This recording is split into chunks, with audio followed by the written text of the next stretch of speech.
ജനം രോഷാകുലരായിട്ട് സ്വതന്ത്ര സമിതിയെ വെച്ചു.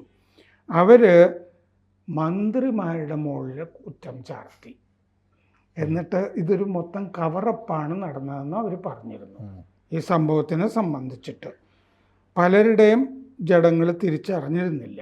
ഈ ഭിക്ഷക്കാർ, വിധവകൾ, ഇത്തരം ആളുകളുടെയൊക്കെ ജഡങ്ങൾ ആഴ്ച കഴിഞ്ഞ് മുഴുകി നടക്കുന്നുണ്ടായിരുന്നു വെള്ളത്തിൽ എന്ന് ആ റിപ്പോർട്ടിൽ പറഞ്ഞു. ഭരണത്തിനെതിരായ വികാരം കുറയ്ക്കാൻ വേണ്ടി, മരണനിരക്ക് കുറയ്ക്കാൻ വേണ്ടി ജഡങ്ങൾ കൂട്ടമായിട്ട് തട്ടിക്കളഞ്ഞു എന്നും ആ റിപ്പോർട്ടിൽ പറഞ്ഞിട്ടുണ്ട്.